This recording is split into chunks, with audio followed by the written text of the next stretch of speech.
Okay, so this lesson is about animal and plant cells. These are eukaryotic cells. Eukaryotic simply means that it has a nucleus. So eukaryotic cells are where nuclei are present in their cellular structures. Eukaryotic cells have other organelles, and organelles is just a fancy way of saying parts of a cell that perform a specific function.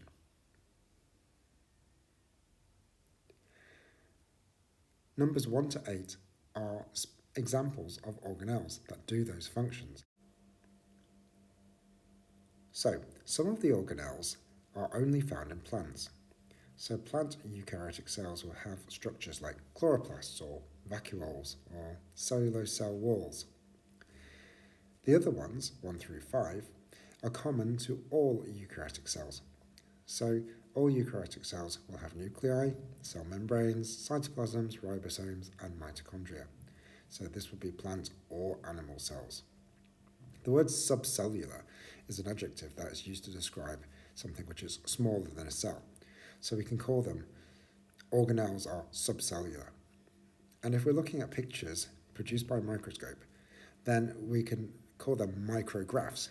But if it's taken by an electron microscope, then we call this an electron micrograph. Now we're going to look at some of the organelles in a bit more detail. First of all, we have the mitochondria. The mitochondria is the place where respiration takes place. It is the release of energy for the cell. The nucleus is the control center. It will control the activities of the cell. The ribosomes are for protein synthesis, in other words, making proteins. The cytoplasm is where all chemical reactions occur in the cell. The cell membrane controls the entry and exit of substances in the cell. Moving on to the plant cell. In this plant cell, we have a chloroplast or chloroplasts, which photosynthesize. They capture sunlight and convert it to food for the cell. We have a permanent vacuole in the center, which looks a bit like a swimming pool, and that is to contain or store cell sap, which is a mixture of water and minerals. This also contributes to the support of the cell in terms of the water balance. The cellulose cell walls will give the cell support and structure, and the mitochondria, just like the other cell, is for release of energy, respiration. The nucleus is the control center of the cell. The cytoplasm is the site where chemical reactions occur. The cell membrane allows substances in and out of the cell and controls them. And finally, we might have some extra features like starch grains, which are energy storage for the cell. So the starch provides energy.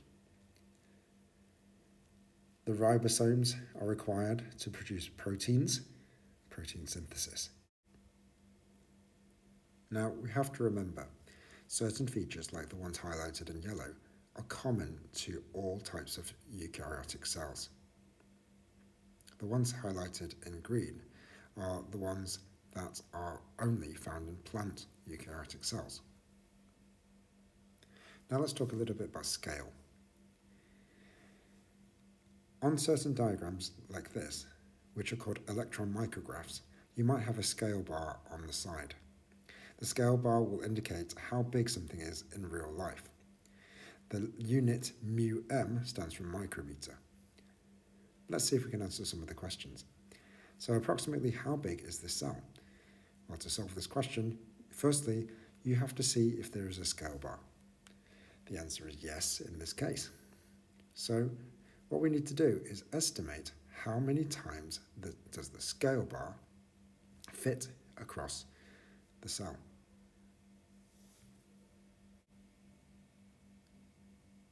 So the scale bar fits about 3 times across the diameter of the cell. That's 3 lots of 4 micrometers, so it's 3 times 4 micrometers in length, which gives me 12 micrometers across the cell. So the approximate size of this cell in real life is 12 micrometers.